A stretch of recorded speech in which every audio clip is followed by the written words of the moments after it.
moved with his family to York from Argentina. After working various jobs, he decided to focus on a career in art, starting with obtaining a master's degree from the University of Leeds. I think I always had a very good eye for art, for painting. It was always there since I was a kid. I never saw a painter working. It was much later in life when I realized, oh yeah, you can do this and be serious at the same time.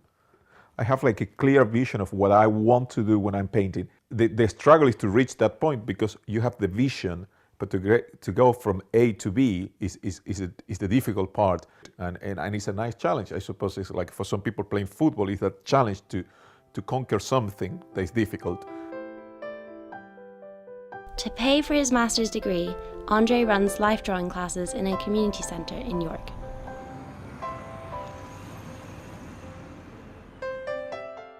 And I started, considering what can I do in days that I'm free with a lot of flexibility and ideally something that I enjoy.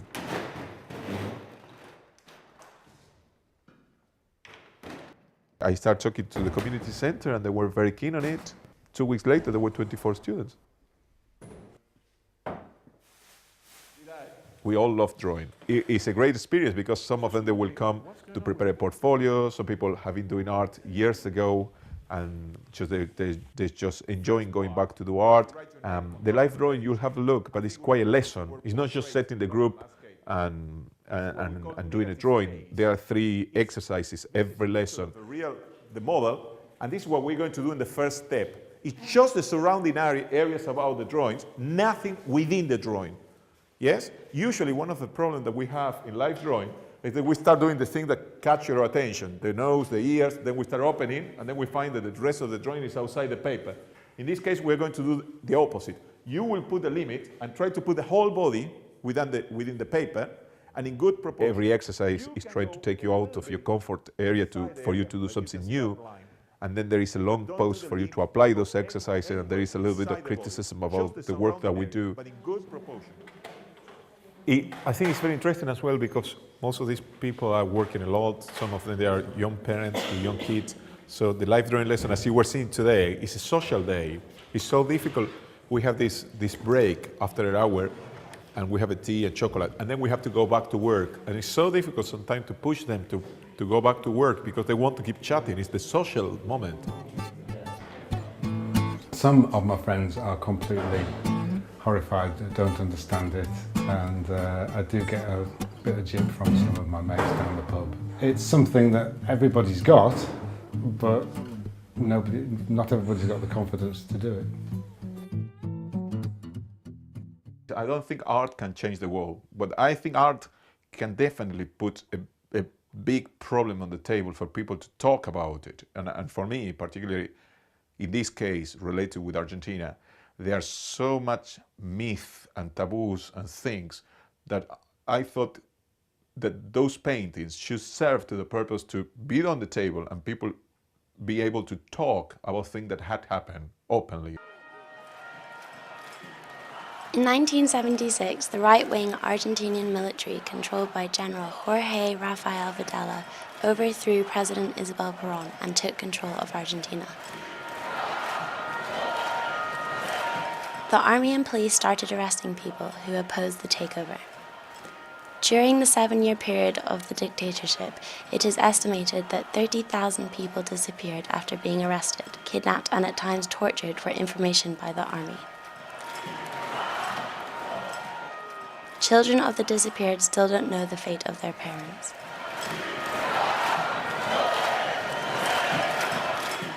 By doing so, they exterminate a generation. They kill around 30,000 people.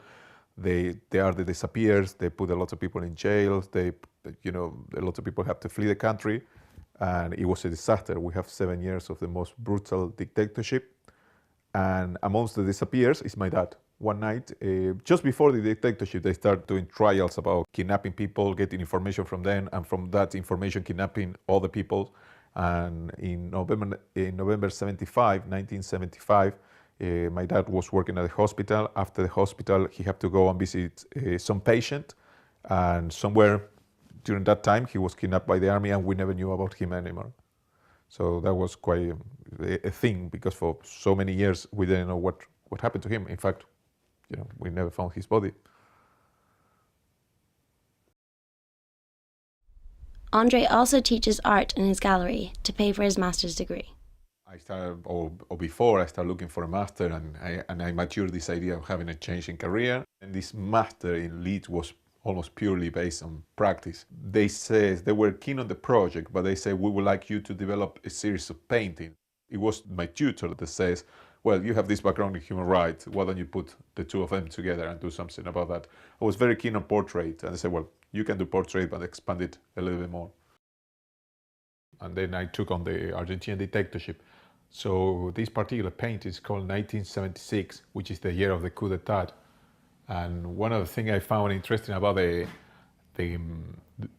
dictatorship in Argentina is people always talk about the army like the same way that people always talk about Hitler during the Second World War, as if it shows Hitler managed to kill all the people.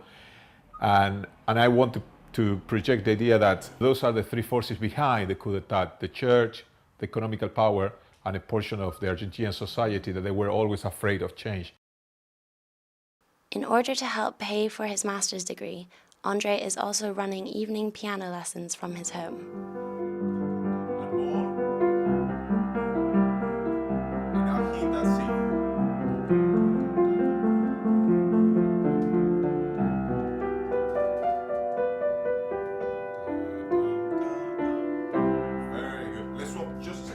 In an ideal world, in an ideal situation, in a year's time, in 2 years' time, I would love to find a job teaching art, and I'm trying to concentrate all my activities into art. 3, 4,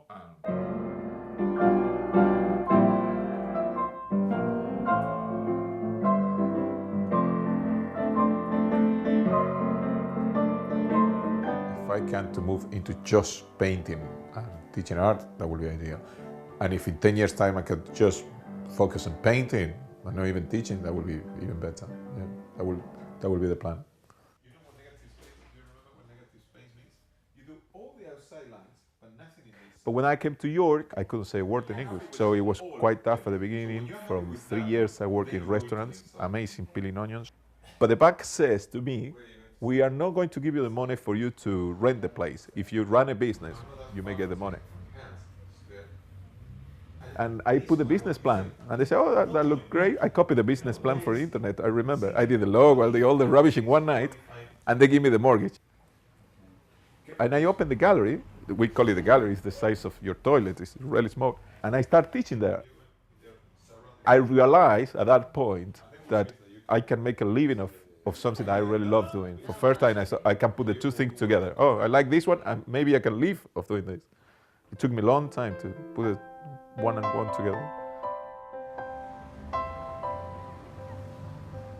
Well, why not going into a change in career, doing a master in art, and taking the risk and see if I can do it. I suppose because I was 40, it's one of those middle-age crises.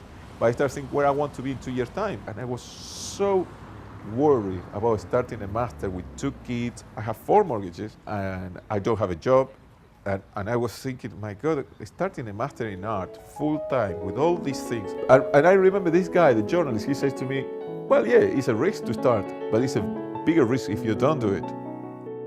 Andre is set to finish his master's by August 2014.